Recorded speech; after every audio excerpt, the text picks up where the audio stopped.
Seasons come and seasons go. Rich get richer, poor stay poor. They try to take away the middle ground, always trying to keep it down. Mother Earth said, I'll take care of this. Father Time said, I'm behind you, sis. Together they're gonna change the way. While we're living from day to day, well, all I want you to do for me, all I want you to do for yourselves, take a look around, my friends. Open up your beautiful mind as we walk a thin line. Walk a thin line. Yeah, walk a thin line. Come on, walk a thin line. Well, we're going day by day. I know, try to find a way. Well, I know you can. Oh, Lord, y'all got to join in. You gotta try, we do. Try, me and you. Well, now, come on now. All I want you to do for me, and all I want you to do for yourselves, take a look around, my friends. Open up your beautiful minds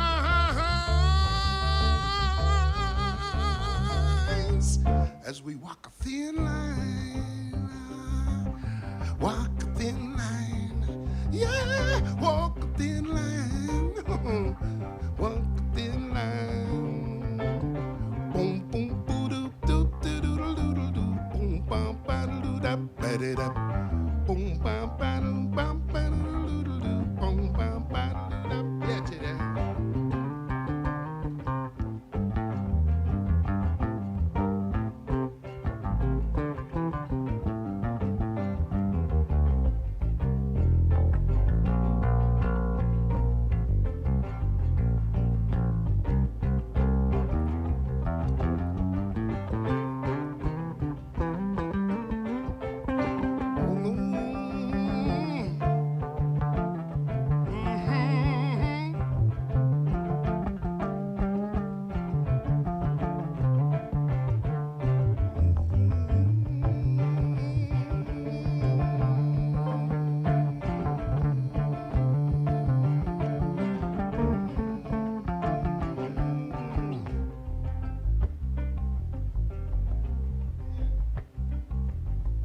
Seasons come and seasons go. Rich get richer, poor stay poor. They try to take away the middle ground, always trying to keep it down. Mother Earth said, I'll take care of this. Father Time said, I'm behind you, sis. Together they're gonna change the way. Well, we're living from day to day. All I want you to do for me, and all I want you to do for yourselves, take a look around, my friends. Open up your beautiful minds as we walk a thin line. Good afternoon, ladies and gentlemen, and welcome to the Duncan Showroom, where we're walking a thin line. My name is Bill Levity. We're here for episode number 16 of Eugene Smith's Tales and Travels, and huge thanks to Longevity how do I say that word? Longevity. I'm still, half of me is still on the airplane in the Yukon, so you've been up north. Speech may be a little troublesome. Thanks to Longevity John for stepping in and co-hosting while I was away. And last week they had the interview with Bill Munson. Billy from Toronto Blues Society. So that's very cool. The Duncan Showroom and Eugene Smith connecting as always to the wider world, and we're very excited about that. So here we are, Eugene Smith. How you doing? You're looking good, my friend. I feel fine. Oh man, you just get handsomer and handsomer. I tell you, I don't know what it is. Yeah. So you enjoyed your trip, Bill? It was really fun. I managed to kill a small car on the way up there, but it was an exciting drive, getting to hang out with my brothers and his nieces and his wife, and playing Uno card games, sequence and things like that, and mostly making fun of the elders. And luckily, it wasn't me this time, so that was good. Oh, good. Well, beautiful country. We're glad you're back, and I'm running out of stories. Could I get this mic turned up just a tiny bit for You me, and I please? should go up there together, Eugene, and we'll film it because What? it's got amazing fishing. Oh, We'd love to really? fish. Oh, yeah. Oh, we'll, nice. We'll get a little boat. We'll go fishing. Very good. Can you see me there, Bill? I can see you, sir. Okay. Yeah. Can you see me? No. No, I can't. You just have faith that I'm here. Yeah, really. Hey, Long John. Hey. Yes, an audience of one. Long John. The An audience audience. of one, the esteemed, the highest and most precious Longevity John, as well as Dr. Ted in the room. Just the four lads. We could get into trouble later. That'd be fun. So, today I'd like to start off with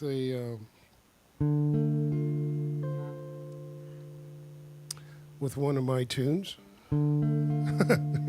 Nice. Go figure that one out. Eh?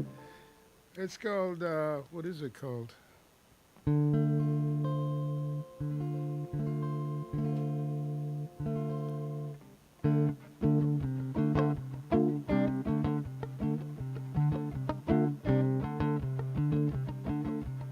He loves her and she loves him. He loves her and she loves him. They've got a good thing going on. Well, what a handsome couple they made. He whispers in her ear the night young for a new beginning. New beginning. He say get ready. Well, it's time to roll. She say, where do we go? Down the road a bit, we're gonna visit some kin. Well, they're growing mighty old. For a new beginning. New beginning. Say goodbye to the kin. It's a new beginning. Say goodbye to the kin. It's a new beginning. Come on now. Whoa, yeah. No. Whoa, yeah.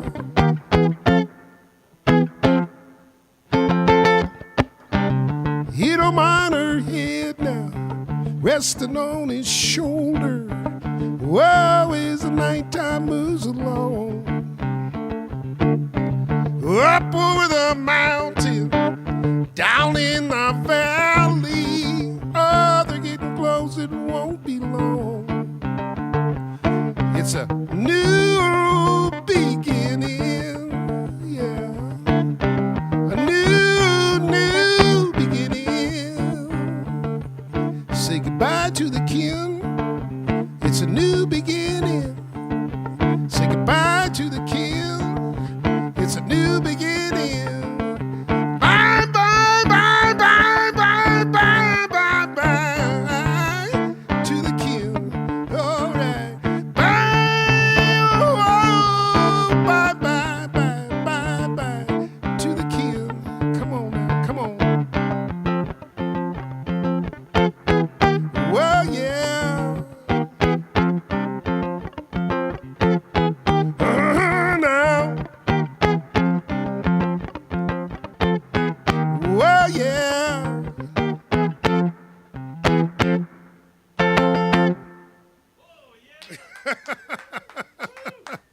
Thank you, thank you, thank you. I love that song. When did you write that? Oh, many years ago. Oh, well, you're in fine form, my friend. Ontario did not dent you at all. They didn't? No. You came back in good shape. And they, so you said you didn't play much this summer? No, I didn't play. I got to play a couple of times, not paying gigs or anything like that. But I went and played for Ronnie Hawkins and all his friends in Peterborough. Right. Him and his wife Wanda, and then I played in Tweed at a birthday party. Oh, sweet. Yeah. And did you now anything to report from the Hawkins visit? I know that the story last time, which included Chris Christopherson, was very interesting, wasn't it, about the song? Yeah. No, well, it was just a bunch of people there, the geriatric crowd. There you go. But Peterborough this summer, I don't know if I guess it's still the same. They don't have any virus cases in Peterborough, so that was pretty cool. They've been careful. Yes. And you were careful. And we were careful. Right. Spent some time in the country by the lake, which is good. Yeah, do a little fishing, and I mean little fishing. I heard you didn't catch any monsters, but you caught some little guys. About half inch. An inch and a half, maybe. That's bait, I think, yeah. That's called bait, yeah. Catching your bait. But anyways, yeah, it was good. It was like I was saying before. It was this summer's been one where I didn't get to play. I was upset at first, but then after a while, I felt okay by it. Felt like I was on a big, huge holiday. Which is nice. I think sometimes you get refreshed too. Like those two songs you just did warming up. You're just sounding really wonderful and giving that kind of the emotive expression of the song. Yeah. And I think you're just you're resting your engines for even better shows ahead. Well, it's good, because it's like I'm getting another edge to my songs. Well, you're like good Scotch. Your words just kind of getting better, yeah, with more flavor. But I was wondering, anybody tuning in? No. Oh, I'd have to put my glasses on. Victoria's here. I know. I guess it's the Scotch. We don't want to swell his head or anything, but it's kind of true. Don't swell my head, please. That's right. Yeah, you're a pretty humble guy, most of the time. Most of the time. We'll remind you when you you're good friends. Well, yeah, you do remind me when I step over the line. That's right. So it's I'm not sure whether I told this story or not before. I think maybe I have, about the dream that I had when I had a dream for about a year when I was around 16 years old. And in my dream, I was meeting Betty Davis, Jim Brown, and Bobby Bland, Bobby Blue Bland. And I had this dream quite often for about a year, and then it stopped and I never had it anymore. And then when I got into my 20s, when I turned 20, I was 19 actually, when I joined Ronnie Hawkins. And Ronnie used to go to the fights and everything like that, and leave me in charge of the band while he was gone. But this one time, he decided to go down to Texas, and we were in Midland, Texas, waiting for him to show up because he was looking for new musicians in the band. And Gord Fleming and I went down. Gord was the keyboard player. And the band wasn't really all together at the time. He was still looking for a drummer and stuff like that. But while we were in Midland, Texas, Ronnie decided to go and see Jerry Lee Lewis at this club. Well, I wasn't allowed to go in, so anyways, we borrowed a car and we drove to Odessa, Texas, and because we heard Bobby Bland was playing there. And so we drove all the way down there. It didn't take us long, but it was really hot, really flat, hot place, Midland and Odessa. Anyways, close to about, I think, 150 miles from the Mexican border or something like that. Anyways, we went into this great big huge, it was like an arena of some kind, big huge wooden arena. And the music, and there was Bobby Bland. Bobby Bland was probably one of my favorites. I liked Bobby Bland, and I was listening to him before I started to listen to Ray Charles and get into his music. So anyways, there I was, the two of us, Gordy and I, watching Bobby Bland with the big orchestra, and he had all kinds of different entertainers on the show, And it was quite something to see. I had tears rolling down my face when just listening to him sing "Stormy Monday Blues" or "Turn on Your Love Lights." You know, it was just to see him in person. You know. So, anyways, after that was over, I mean, we went backstage. Gordy and I did, and people were taking pictures of us, and I was talking to Bobby Bland, and it was interesting. It was like a matador, being dressed and everything. He had people dressing him and everything. It was like I'd never seen that before. Nobody ever dresses me. But anyways, so anyways, that was my dream. Didn't come to me then. I was just so excited. So then, a year or so later, Muhammad Ali, when he was Cassius Clay still, was fighting George Cervello at Maple Leaf Gardens. So Ronnie went to the fights. And when he came back, he had an entourage of people with him. And one of the people that was with him was Jim Brown. And I'm looking and going, Jim Brown's in the lobby. Jim Brown's in the lobby. So I go, I got to go see Jim Brown and shit, because he was one of my favorite football players back then with the Cleveland Browns. I just loved Jim Brown. So anyways, I didn't think about my dream at that time, except for when they started taking pictures. All of a sudden, the flash went, and all of a sudden, my dream came to me. I went, oh my God! Oh, I'm going to meet Betty Davis. I'm going to meet Betty Davis. But anyways, I got to talk to Jim Brown, and he was a very quiet guy. He drank orange juice all night long, and I asked him how was he able to have 3, 4, 5 guys on him and still carry the ball to get 10 yards or to get a touchdown. Like, you know, I mean, these guys aren't exactly, they're pretty heavy guys, you know. And he told me that he was in a lot of pain because they were out to get him. And he told me that when they tackled him, and he had 4 guys on him, you know, and he'd still be going. But when they got him down, he'd be hurting. So instead of getting up and letting them know he was hurt, he would jump up and run back to the huddle in pain, excruciating pain. But he psyched them out so much by doing that, you know, and he was just phenomenal. Anyways, I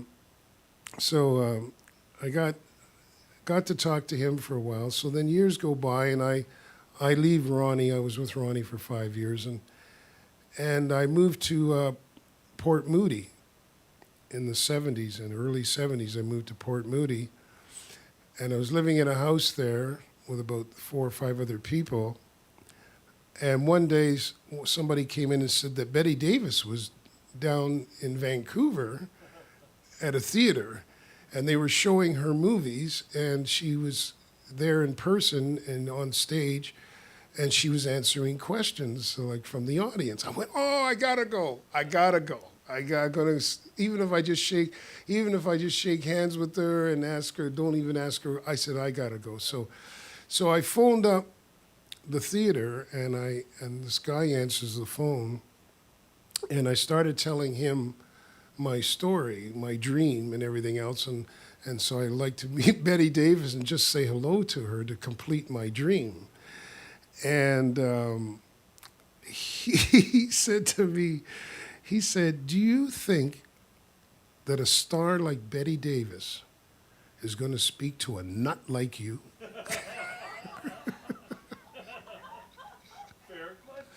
And I said, well, why not? I said, it's just, you know, it's just a dream, and I just want to complete the dream. He says, well, I don't think it's going to happen. And he just hung up on me. So I was really upset. I said, oh, I'm not going to. So I thought, well, maybe what I'll do is I'll just go down there and stand outside the back of the theater and wait for her to come out and just say, hi, Betty. Hi, Miss Davis, and if she sees me and smiles back or just waves, my dream would be completed. I didn't care.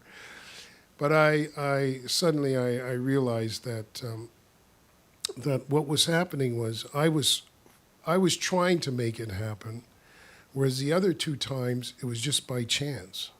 It just happened. And so because I was trying to make it happen, it wasn't happening. And so I sat down and I wrote a song, which I wish I could play for you tonight, but I can't because I can't remember all of the lyrics to it. It has quite a number of lyrics. But anyways, what I did was I wrote this song called Hollywood Woman, and I put Betty Davis's name in it. And I can remember the line goes, who'd believe, oh, after all, I get a chance to act with Lauren Bacall or Betty Davis in a Hollywood movie. But anyway, so that's, how's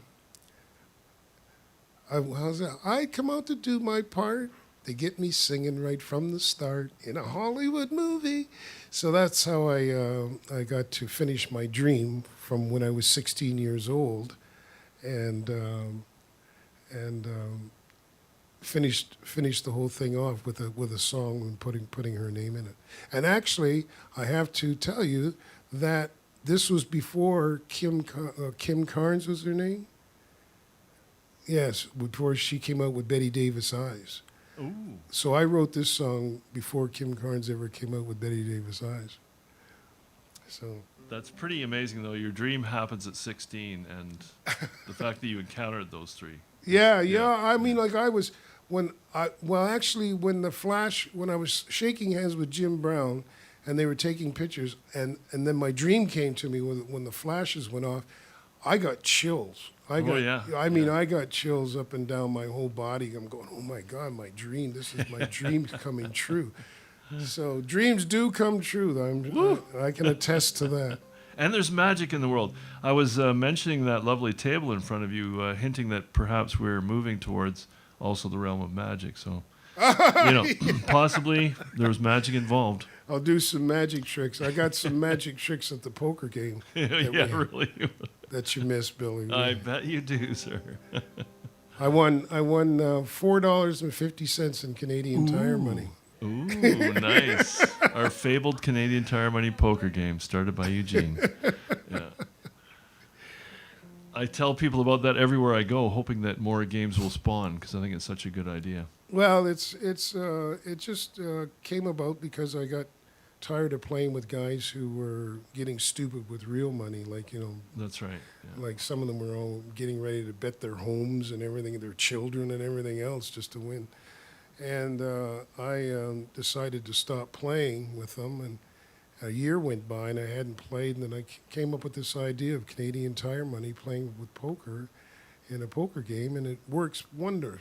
We get the fun of playing poker, all the competition, the male camaraderie without endangering our livelihoods or our relationships. Exactly. Or our house mortgages. Yeah. It's beautiful. I know. Have you noticed, Bill, that some of the same feelings still come out even though it's Canadian Tire Money? Oh, they do. Yeah. It's even better. It's richer. Because you still don't want to lose. You don't want to win. Oh, we're fierce. Especially against the banker. The banker, the famous banker, Mr. Ron Canty.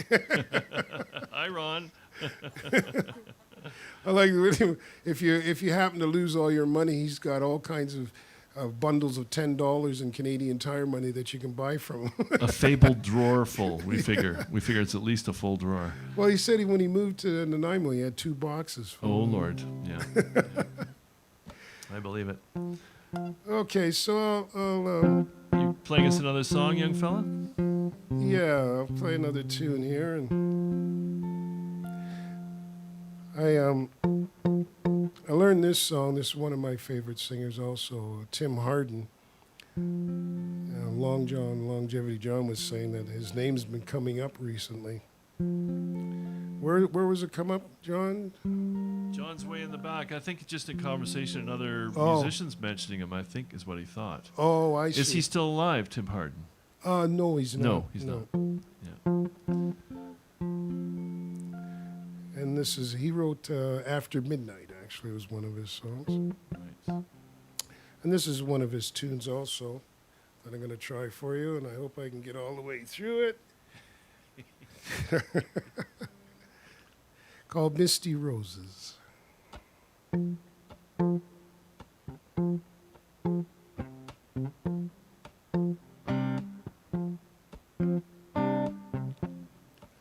You look to me like misty roses, too soft to touch, but too lovely, oh, I say, to leave alone. You look to me, oh, now like love forever, too good to last, but too lovely, oh, I say, not to try.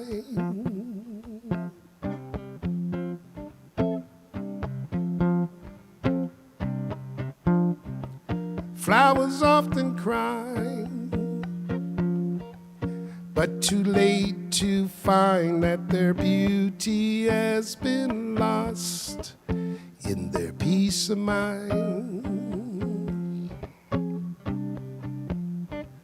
You look to me like misty roses, too good to last, but too lovely, oh, I say, not to try.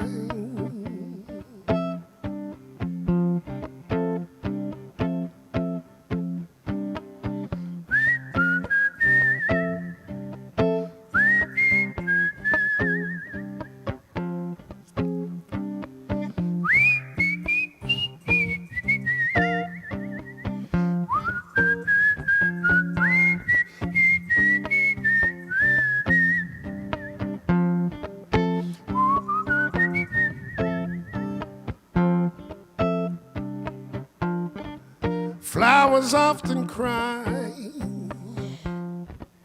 but too late to find that their beauty has been lost in their peace of mind.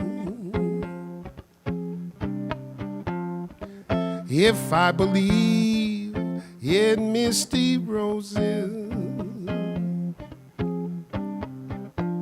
I'd forget the past. You're too lovely, oh, I say, to leave alone. Leave alone. Leave alone.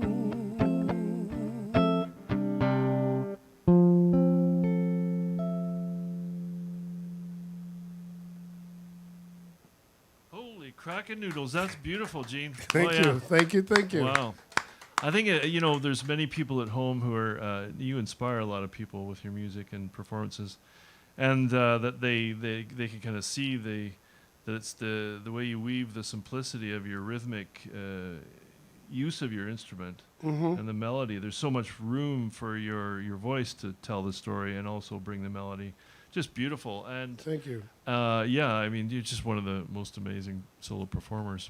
I know. Not to blow There's wind up that your modesty skirt. coming out there. I know, not to blow wind up your skirt, but I think, it's you don't rest on your laurels and you're still practicing and writing at home, and it's an inspiration. It really is. I try to keep myself as busy as possible. It's as you get, I find like when I'm trying to sing a song that I might have written 20 years ago, it's hard to, I got to practice. Which is good, eh? Which is good, because I got to practice. I got to remember, keep the old gray matter happening here. But it's still, I think for me, Billy, and everybody out there, it's still fun for me. Like I still find it fun, And that's what I hope everybody will see, that I'm having a good time entertaining them, you know. It really comes across, and I think that guy had it right at the movie theater. You're just some kind of beautiful nut. And if he'd known you better, he would have said, "Oh, we'll make that happen. You're gonna meet Betty, yeah." Yeah, exactly. If he really knew you, that's what we would have done for you. Yeah, exactly. Well, good night, everybody. Hope you enjoyed the show. We're glad to have you back, Bill. I'm glad to be back, my friend. Good night, everybody.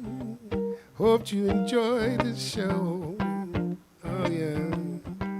Well, come on back next week, and we'll play you. Oh, we're gonna play you some more.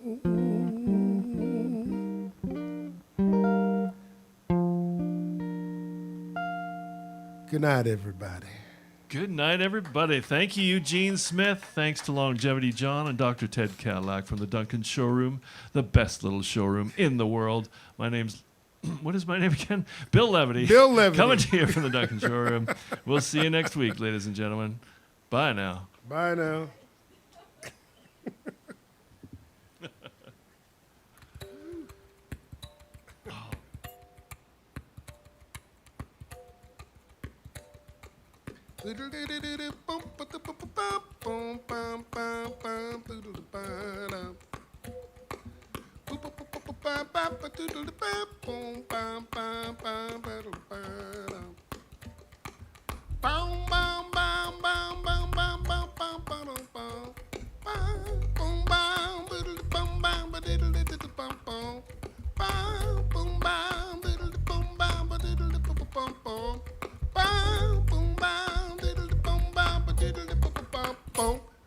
I was walking down the street the other day, taking in the sights, on my way to visit you. I bumped into an old high school friend I hadn't seen in years. He wasn't looking no too good, oh no. He needed some potluck, oh potluck. Potluck, oh now to see him through alright. He needed some potluck, oh potluck. I like to watch the ponies run around the track every now and then. Oh, such power and grace. I put my money down on number 5 to win, place, and show. I sit back down and I pray for a little potluck, oh potluck. Potluck, go now to see me through sometime. I need a little potluck, oh potluck, alright. Boom, boom, boom, potluck, boom, boom, diddle, boom, boom, diddle, boom, boom. Potluck, boom, boom, diddle, boom, boom, diddle, boom, boom. Potluck, boom, boom, diddle, boom, boom, diddle,